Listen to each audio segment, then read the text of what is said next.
quando a gente pega o triângulo básico de governança e analisa esse triângulo básico sobre o ponto de vista das boas práticas de governança, nós olhamos para os proprietários, para os donos, e a gente fala assim: esses donos estão de acordo com as boas práticas de governança. O que a gente vê?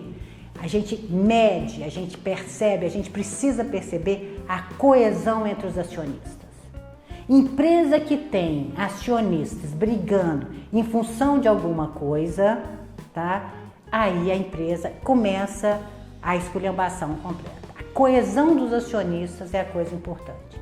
Numa empresa, uma mineradora pequenininha, se você tiver 3 irmãozinhos no Conan, um querendo tirar tudo que tem da mineradora e investir nela, por exemplo, outro querendo vender a mineradora e o outro querendo só os dividendos, o que acontece? Essa empresa, essa mineradora não vai para frente porque não tem coesão entre os donos dela.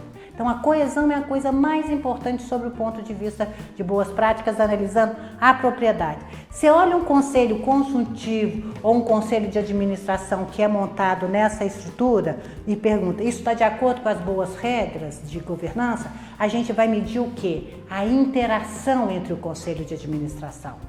Isso é que é o mais importante para nós. O quanto as pessoas que estão no conselho nesse processo de direcionamento, como eles são integrados, como eles trabalham junto, como eles estão ou não estão pensando naquilo que é melhor para a empresa.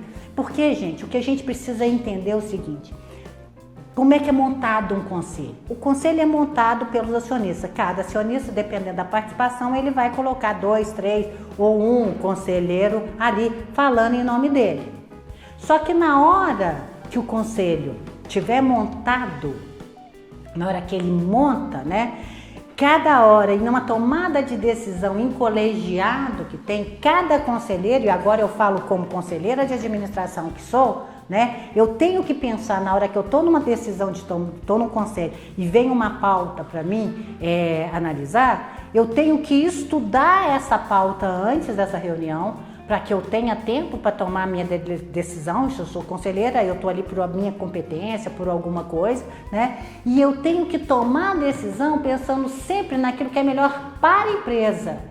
E muitas vezes pode ser que quem me colocou ali queria que eu fizesse outra coisa, que tivesse que tomar. Mas a independência de um conselheiro, a competência dele é checada neste momento, onde ele sempre toma as decisões baseado naquilo que é melhor para a empresa, tá? Então essa interação, essa independência entre os conselheiros para tomar sempre as melhores decisões em colegiado para aquela empresa. E você olha para uma diretoria executiva e percebe sobre o ponto de vista de um processo de governança, quando é que um diretor executivo ele responde às boas práticas? Quando esse cara consegue ser o campeão da causa para a equipe dele. Sabe o que é o campeão? Vale de dentro do boteco dele o que ele disser que manda. Porque ele lidera. As pessoas olham para ele e babam porque o cara é o bom. Né? Isso é ser o campeão da causa para a equipe dele. Agora, quando a gente pensa no triângulo de baixo, que é, né, a questão do poder de um processo de governança, o racional é um pouquinho diferente. Nós vimos aqui relativo às melhores práticas, coesão para os acionistas, a questão da interação para o conselho e a liderança, ser o campeão da causa para uma diretoria executiva. O mesmo processo, o mesmo triângulo sobre a questão de poder num processo de governança, né? Então, eu olho para os proprietários e falo: quem é que tem mais poder? O que tiver maior condição de direito de voto. Ou seja, eu tenho um acionista com 60% e o outro com 40%. Quem tem mais poder? O de 60%, claro. E como é que ele transfere esse poder para a empresa? Tendo um maior número de conselheiros falando em nome dele. Ele tem direito de indicar mais conselheiro do que o outro, do que os outros que não têm. Na hora que ele transfere isso no número de conselheiros, ele sabe, não é que o poder dele manda 60%, não, ele transfere isso.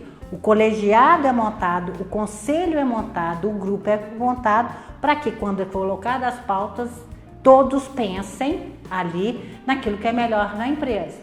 E a gente entende que quando ele coloca um maior número de conselheiros ali na composição do conselho, esse poder já está transferido nessa composição.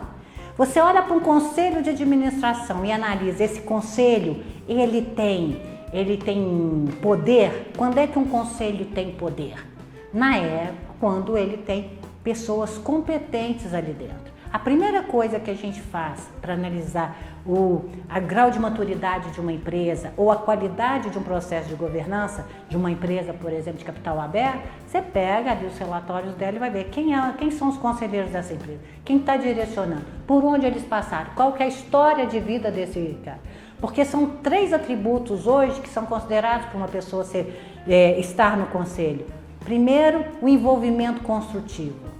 Veja bem, eu preciso receber antes, 15, 20 dias antes, todos os documentos referentes a uma reunião de conselho X, que vai acontecer daqui a pouco.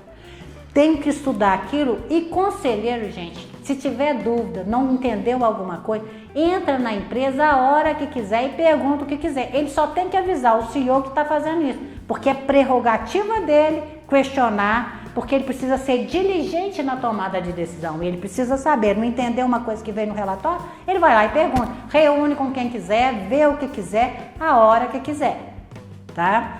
Então, na hora que a gente consegue fazer e tiver pessoas que têm essa competência ali, é a primeira coisa. A segunda coisa é o atributo que a gente precisa de um conselheiro, é que ele tenha competência para entender o que ele está recebendo. Ele tem que ver, analisar, perguntar, tem o tempo para perguntar e tudo. E a integridade, né? A história de vida daquele conselheiro é nessa hora, na escolha, né, da montar de um conselho de administração, isso é importante, né? E em termos de poder, um conselho vai ter poder quando ele tiver pessoas competentes suficiente para trocar um CEO. Porque o CEO geralmente é um cara de mercado, um cara que entende o setor, um cara que cheira o setor. Então é muito fácil para ele, se não tiver uma competência no conselho aqui, levar o conselho para onde ele quiser. Porque se não tiver pessoas competentes no conselho para questionar, para perguntar o que ele está fazendo, ele faz o que ele quiser.